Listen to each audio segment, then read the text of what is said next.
Everybody, welcome to GeekStorm. No, we didn't. Oh, we don't have to. What?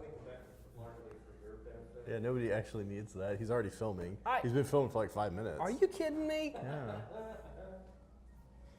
All right, Phil, count yourself in. 3, 2, 1, go.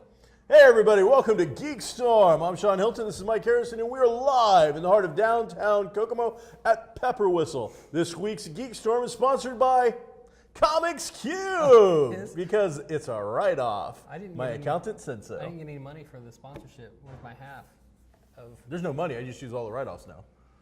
Ooh, I don't know how that works. That's it. I don't know how that works. I can't do GeekStorm and promote Comics Cubed if I don't have cable. It's impossible. I see. Can't do GeekStorm. I can't do GeekStorm without going to the movies. Hello, Mr. Can't do GeekStorm without buying a video game. Mr. Taxman. So, I don't know. I actually just give all the receipts to the guy and then he figures it out. I understand. What can I do? And he tells me. Hey everybody, this week on GeekStorm, let's get right into it, to the most important information that we have to share with you today. Mike? I need to do that. Did you know something? What? Let me tell you. Go ahead. Well, it turns out that kittens are not baby humans. They're not? They are not at all. What are they? They are kittens. Baby cats? Are they tiny cats? I don't know. They want to go. Are they just small cats? Yeah. They are just midgets? small cats. They're not like young cats. They're actually small cats. I don't know. The reason you bring this ridiculous thing up is because apparently there's a Kickstarter out there for a card game called Exploding Kittens. Although Smashing Kittens wouldn't be. Yeah, that might be. Smashing Kittens. I like their first album, but after that they really kind of sold out. Because they turned into cats. It's up to $2 million a couple days ago, and it hit $1 million after 24 hours, and just made me say to Sean that we really need to come up with an idea, and make some money, because apparently it's pretty easy to do. Exploding Kittens.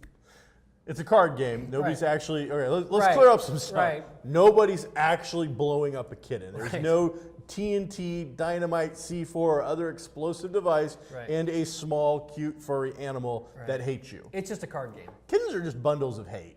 I can't even say what I think about kittens. About cats, actually. I have 1 cat and 3 dogs, and that's only so. Dogs are lovable. They give you companionship. My cat doesn't care. They hang out with you. They're always happy to see you. They show you they're happy to see you. Cats, every single one's an a-hole. Yep, every single one. Doesn't matter. I think they're all rocket raccoons. I don't know. I want that guy's arm. That's what a kitten's thinking, and then he tries to take it. So, Mike, you weren't with us last week. I know. We missed you so much. Honestly, I don't think you did. But last week, something we did together? Do you watching remember? The show, I agree. We went to a movie, and we went and saw Chris Hemsworth and Michael Mann's brand new cinematic masterpiece, Black Hat. Yes. There is some black, and this is a hat. That little bit you did. Close. It was more so enjoyable. I want to get to that piece of crap again. Here's what happened. It's Martin Luther King Day. It is. I sent a message to Sean's lovely wife and my best friend Chris, and I said, "Hey, it's MLK Day. Let's go see Selma because it's getting a lot of buzz, and I'd like to see it at some point. So today would be a good day to go see it. I was off, you were off, she was off, or getting off anyway, and so she was not yet. Right. Later. Going to be off. And she said, no, Sean doesn't want to go see that. I'm like, okay, obviously since Sean runs my life, we didn't go see it. And then we ended up going to see. Okay, now, first, there were other options given. There were? What was the other one? Yes, I said right off the bat, hey. Oh, Sniper. I want to see American Sniper. I've already seen it twice. It appears that because of Mike's life, my life has to be interrupted. But because I had already seen it, not because I just didn't want to see it, is because it doesn't matter. So they said, well, they're going to go see this Black Hat, which I've said out loud in theaters, I don't want to see this, when we see the, and so we go to see it. And I told him he had to buy me a drink, which I never did come through. As a matter of fact, not only did he not buy me a drink, not only did he not buy me a drink, when we got there, I said, 1 for Black Hat, please. She charged me for 2 for myself and Chris. So I paid for Chris and myself to get in the movie I didn't want to see in the first place. Love it. That's great. Hey, how was the movie, Mike? Oh, it was bad. It was so bad. It was It was such crap. the acting was horrible. It was stilted, over the top, and somewhat unnecessary in aspects. So many, even the technical aspects were horrible, let alone the filmmaking itself. But it seemed like a foreign, straight to video movie where, like you and I are having a conversation. The camera's on me. Let's put the camera on me, okay? No wait, put the camera on Sean, and then Sean asked me a question. Hey, Mike. And then we slowly wait for the camera to get to me. And then I answered. Not a natural thing. It was bad. But it was like, ask him a question, camera pans over. Well, the answer is this. And the general idea is that a hacker's out there doing horrible things, and he basically, helps a reactor in China melt down by destroying by doing some the fan code stuff. Right. But to show you this, they give you this visual where they do that whole was it a microscope? What are the microscope looks at? You look at a piece of hair and it's like the size of Guatemala. Sure. So you do that. They go into the computer. We follow the fiber optics. We get down to the point where we see the code, basically. Right. And it's flashing past us. And it's this really long, drawn out, boring scene that doesn't matter because it turns out you can't see code.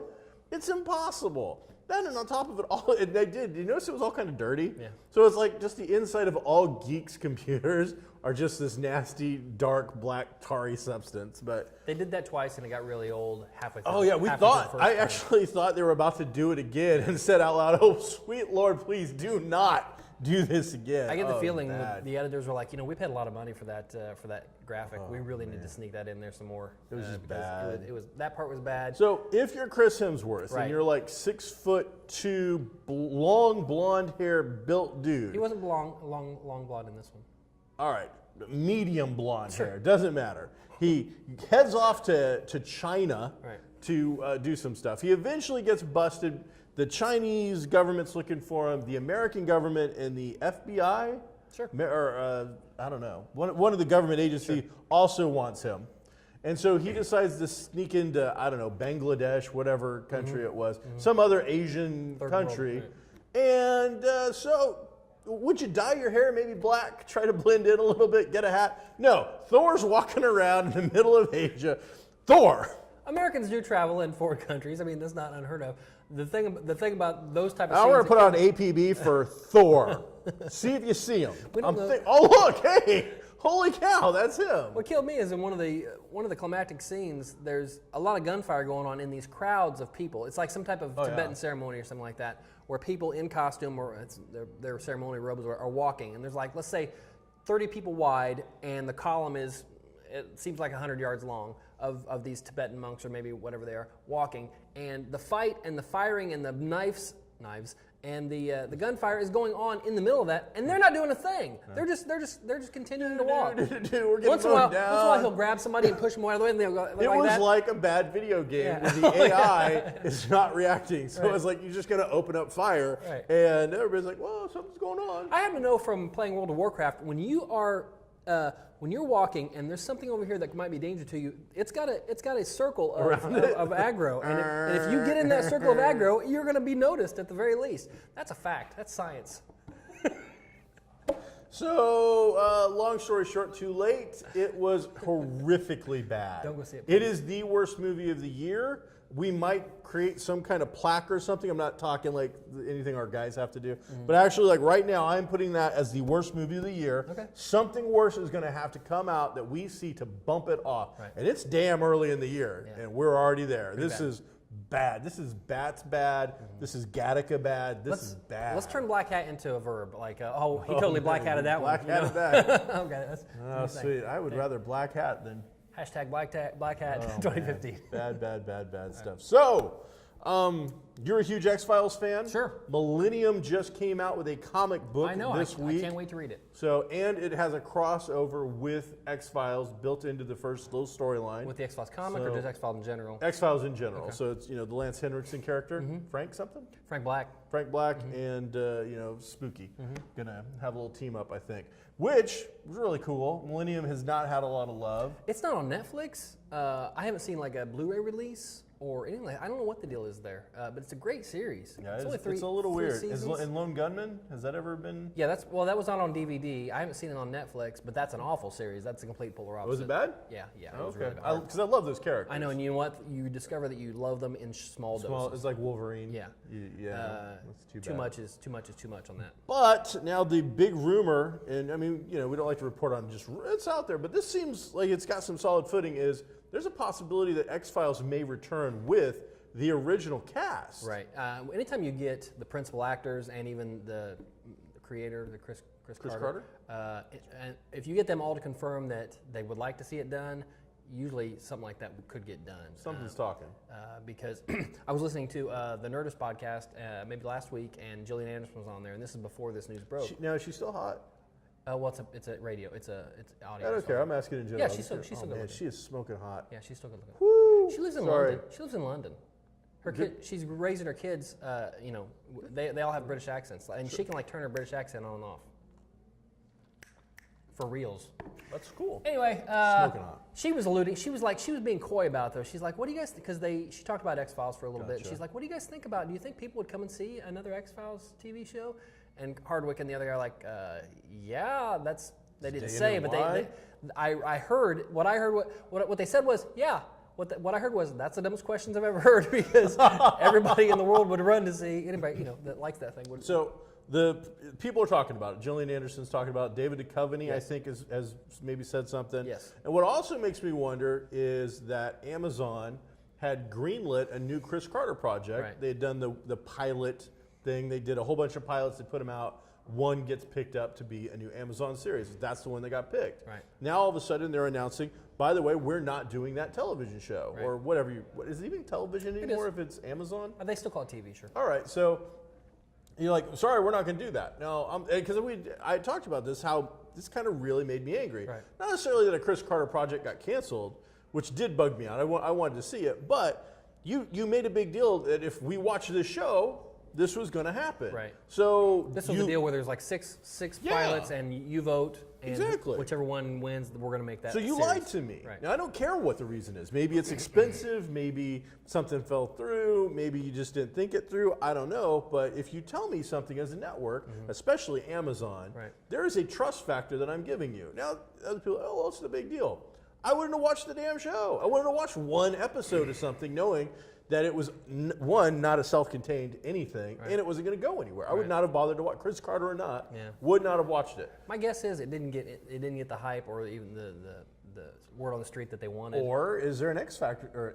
Is there an X-Files thing That might maybe be going down? And Chris Carter's like, hey, He's ran 2 shows before. I imagine. He Which probably, one would you probably rather could, have? But you're right. It could would be, you it like could be that, or would you like me to maybe bring X-Files over? Because I think he owns X-Files. I don't think Fox. Oh no! Well, he created it. I mean, I'm sure maybe they own like the television. Yeah, I'm rights, not something sure. like that. We'll have to do I some don't know. research and find out. So that's kind of a big deal going around right Yeah, now. yeah. The other really, really big deal. Oh, it's really big. At least it's been made by a big deal by the company. You said really twice. Marvel has announced their Secret Wars thing. They had Right. like a miniature press release Sure. and something I think, maybe a little higher budget than what we have here, but not much.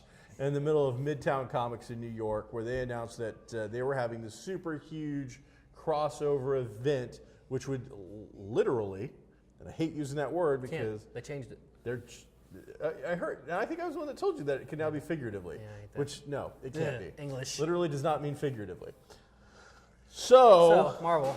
is destroying the 616 universe, which is the code for the universe that we have followed since the 60s. Right.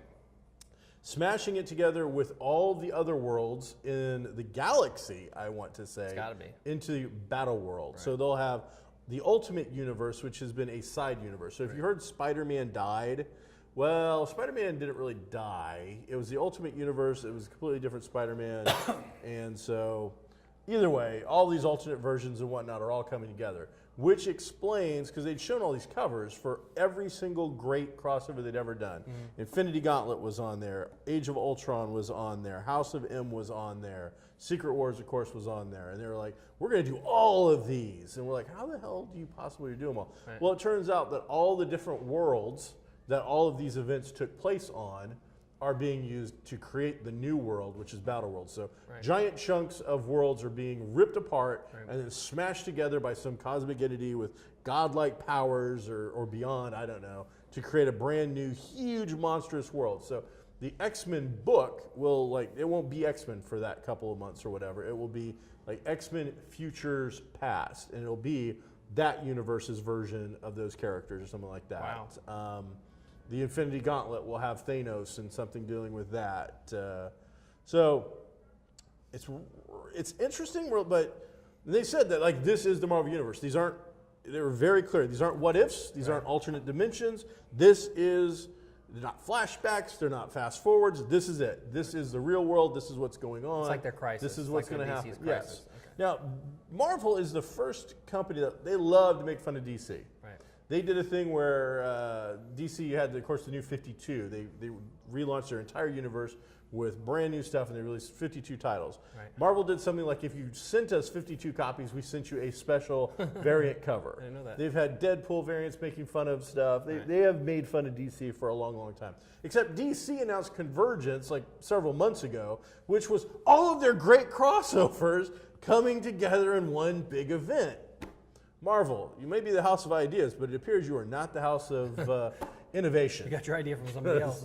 It seems to constantly happen. Bruce Wayne got killed and has bounced around through time.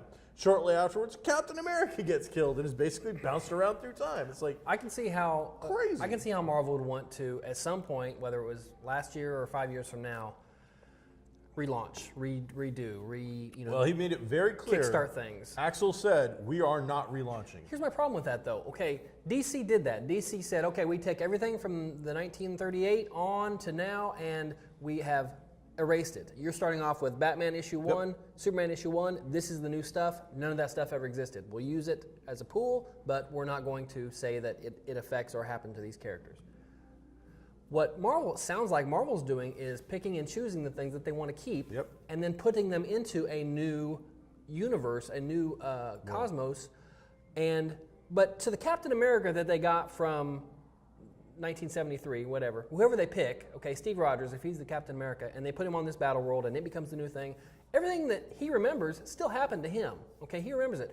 This Spider-Man doesn't remember that because he might not be from that place. I don't know. So it's going to be very confusing as to what really happened to the people on that world. I'll give him this. I'm very perplexed as to what is actually going to happen, because it almost sounds like every planet in the world is going to somehow be smashed into this. There will be no other planets, it almost sounds like, which takes out all your cosmic characters. They won't. So I'll be very interested to see what they do, but they've done at least one thing, and they got us talking about it. So I am eager to see what it is going to be about.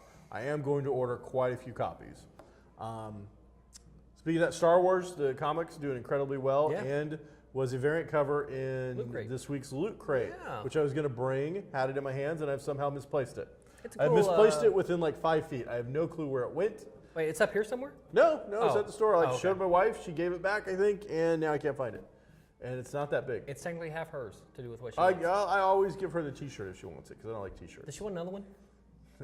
Which is this week, this month's Loot Crate, which, hey, let's open it up in front of you. Sure, I should have brought it. Well, look at this. It's a Star Wars variant cover. Right. Now, Star Wars, the #1 is set like a record since, I think it's been 20, 25 years.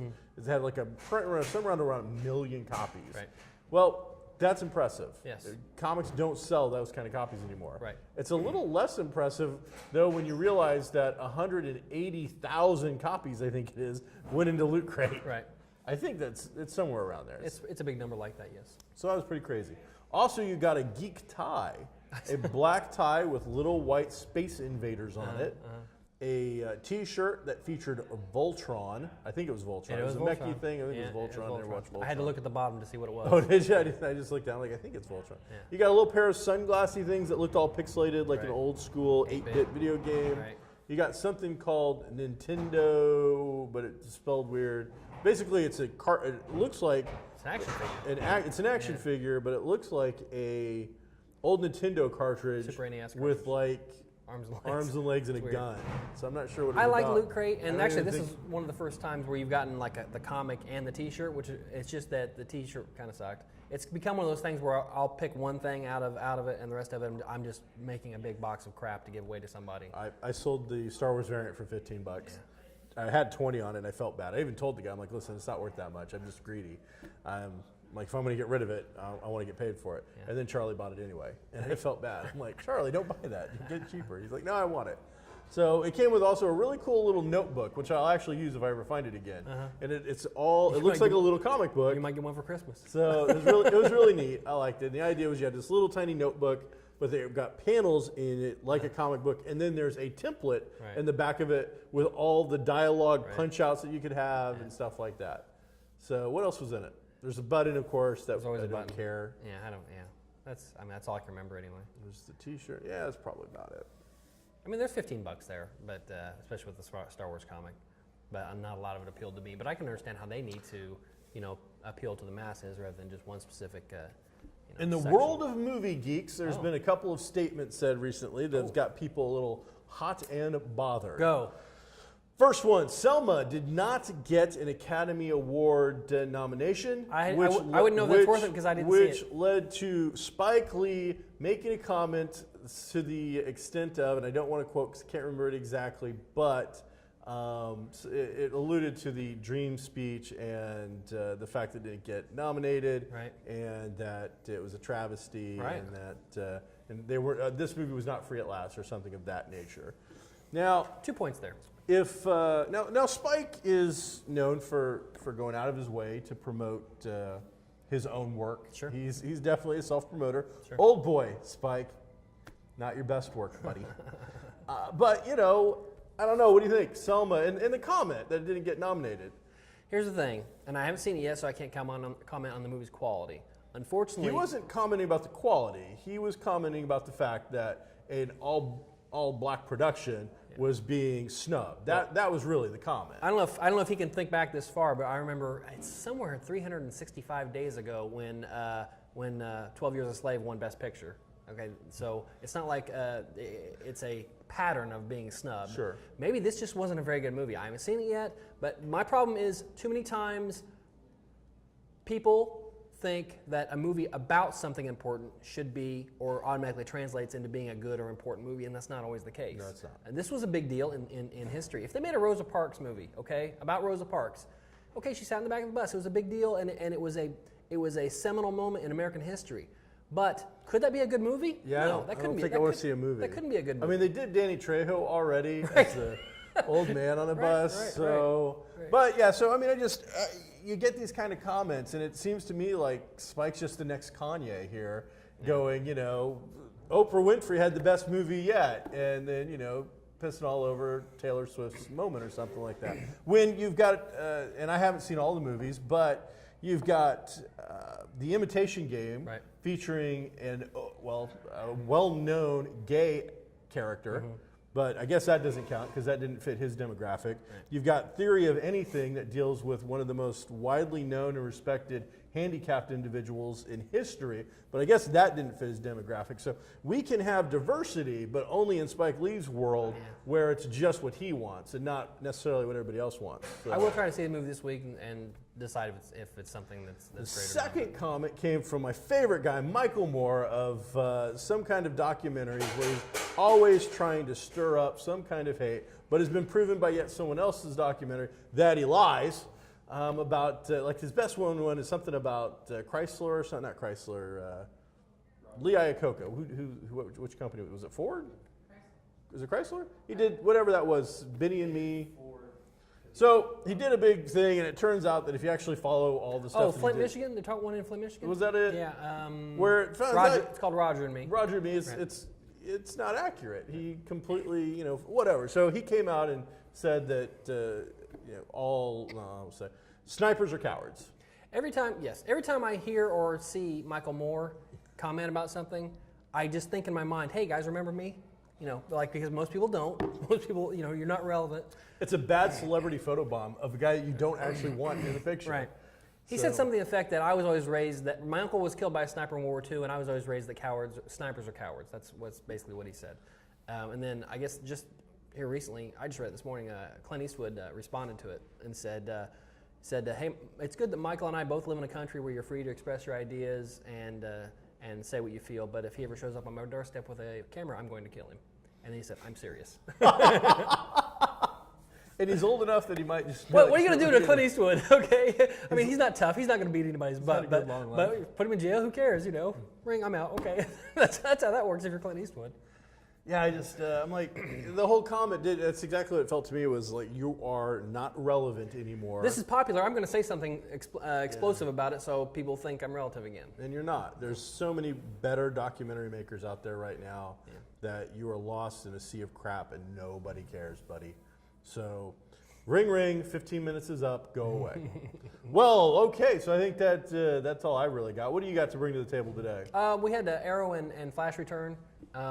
And I saw somebody put together a really nice trailer, and it might be actually official. I don't know. I didn't really look at it, but it had basically all the characters that those two shows have introduced to the screen. Oh yeah, I saw that. Okay, and then it showed the new Black Canary at the end. Man, Flash is all about. They're like naming everybody. They like the names, don't they? That's funny. Yeah, that was kind of cool. And basically, how they've got Flash, Arrow, Firestorm, Black Canary. Captain Cold, Heatwave. All the villains, I mean, Flash has just been lining up the villains. Yeah. So, and in the new Flash, you also got lots of Easter eggs. You got the Firestorm name comes up again, right. Which is the dead fiance of, I can't remember her name, I'm horrible with names. But she goes and talks to another student who I believe it was the latest Firestorm, if I remember correctly. Yeah, in the new books. They mention the professor behind it was like Martin Stein. Right, and he's from the old book. He's the original kind of guy that got mixed up in it. So lots and lots of Easter eggs. And the picture they showed of him is an actual actor. It's the guy from Alias, the father. Oh, yeah. So he's always that guy. Are we going to see... Oh, I can guarantee you Martin Stein's a bad guy now. He must be on the screen at some point in the future. He's either a bad guy or he's an ominous black figure of some sort, because he is always kind of that shady, gray side of things. So I'm sure that there's something going on there. I love the new Flash, man. Flash just keeps getting better and better. And whereas I thought the acting between, Dominic and Lincoln, Merriweather? No, that's a boxer. It's got a W, though, I'm sure. Okay, whatever. Doesn't matter. Those two guys Wentworth Miller were brothers in Prison Break. Right. So seeing them together again was cool. Yeah.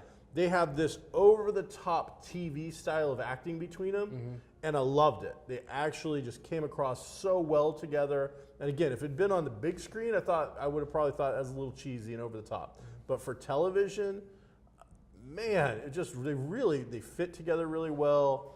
Snark or Captain Cold's comments. There's a scene at the end where he's like in handcuffs and they're taking him in, and like Heatwave, the Dominic character or whatever, the big dude, he's like freaking out or whatever. He comes in, and if you look, this guy is like just in handcuffs. He's supposed to be he's chill and calm, cool, collected. He's doing stuff with his hands, not trying to escape, but instead of just coming onto the scene and doing nothing, he's like manipulating his fingers and doing stuff that still looks interesting. All his lines, it's just really well done, except for the actual like climax. That was so comic booky on how they did it. That was a little silly. But how is it the Flash was able to get hit by both of those beams for 2-3 seconds? Well, maybe they were offsetting each other. My right side would be all burned up, and my left side would be All frozen right, cold. it's a comic book. I don't know. I don't know. Who's the daughter at the end? Is she somebody in the comics? Daughter. Golden Glider is not a daughter. It's his sister.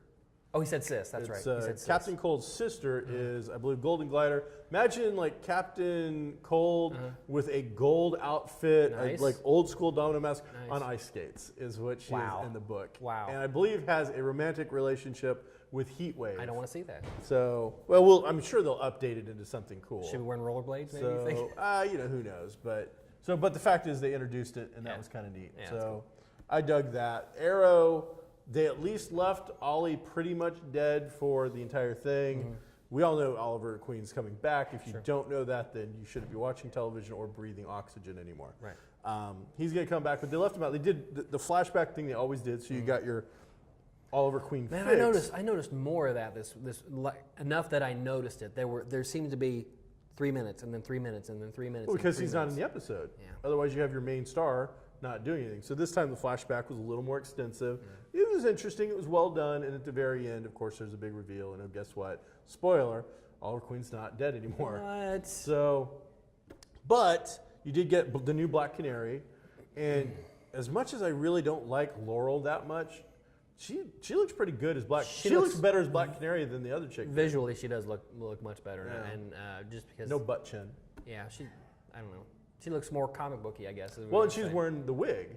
Right. Was the other one wearing a wig? I think she did wear a wig. Because they showed a wig, but it never seemed like she needed a wig. Yeah, so I think she Black Canary in the comics has always actually worn a wig as part of her like identity hider. Right. So, you know, this was kind of cool that they kept up with that. One scene with Arsenal, Roy Harper in this thing, made everything that Oliver Queen has done as Green Arrow look just stupid. His costume looks so much better than Arrow's costume. Mm-hmm. At one point, they're having the big fight. He jumps down. He comes up. He beats the hell out of the big. He's doing cool stuff. Arsenal looks in this show and acts much cooler than Ollie Queen's They definitely have him Arrow. doing more acrobatic, more parkour-y type of stuff. He jumped from like the top of a truck, bounced off another truck, and came down and hit a guy. And then at one point, he's running this way and does some kind of switchy move up on top and then runs that way. Yeah. It was kind of cool. It looked good. Switch is a word. Look it up. Very active, high energy. Mm-hmm. It was they were both really fun shows. Right. So we'll see. And then what got me the very beginning was when Diggle is in the outfit, okay? And he's shooting arrows. And it looks like, okay, he's getting closer than I could have got, certainly. Sure. But it made me think, you know, what Arrow does maybe isn't that tough, you know, because there's the bodyguards up there, and he's throwing arrows, you know. He's not doing so bad. But he makes the comment that he'd rather just use his Glock. Well, he should have. So, good stuff on that. One cool thing coming out very quickly is if you're a Game of Thrones fan, the IMAX theaters are going to be showing the last 2 episodes of the previous season and a new trailer for season 5 in IMAX theater. And this will be the first time in history that a TV show has been shown in IMAX. So you get 2 hours worth of that. So they picked 2 really good episodes. The second to last episode is a giant, basically an hour-long battle in this fortress, and it's really good. And it has some pivotal moments in it too that are important to the series. So I am going to go see that. Attack on Titan: The Live Experience has been opening up. I watched the very first episode, and this is where we lose all 3 viewers. I didn't get it. Mm-hmm. I watched it. I watched the first episode. Is it anime or is it live action? No, it's anime. Okay. That doesn't. It's about, from just the first episode, it's about 3 whiny kids, one really over-the-top whiny boy, one pragmatic Hermione kind of chick, don't do this, you're going to get in trouble, and then a Neville-style character instead of a Ron Weasley character. All of them super young, like getting ready to bar mitzvah in the world of Attack of the Titan or become whatever. And they're like, we have this giant wall that protects us, but one day the wall will fall. I'm sure of it. Nobody else in the world thinks that what's going on here? No, I actually. Was that you? All right. First, I was acting along with you. So the idea is that this giant wall protects people from these weird giants, which I didn't really get. They're like these big giants that eat people and are naked and have dumb lobotomized smiles on their faces. I'm in. I haven't seen an episode. So the entire episode is them going, and again, these are like teenagers. This wall might fall one day. We've got to do something. Guess what happens at the end of the first episode? Does the wall fall? The wall comes down. Are you kidding me? The wall comes crumbling down. Like Jericho's entrance music to the WWF/WWE. And so that was the first episode. It was just a bunch of whiny kids complaining about this might happen, and then it happens. Is it on Netflix?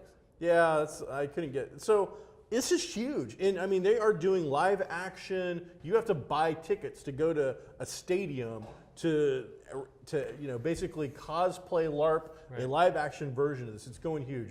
Marvel did an Asian only comic of the Avengers fighting the Attack on Titan giants or something. Wow. There's all kinds of stuff going on, and this guy just, for once, I don't get it. Okay. Maybe I gotta get past one episode, but I don't get it. All right, people, that's GeekStorm. I'm Sean Hilton. Mike Harrison, sponsored by Comics Cube, because I don't know if it's right off or not, but damn it, I'm going to try. Hey, thanks for checking us out. Next week, we'll talk about something that you may want to hear about. Maybe we won't. We'll see. Maybe some news about a new program. Be groovy. Goodbye. See you later. Out. He likes jazz hands. A lot of hands today.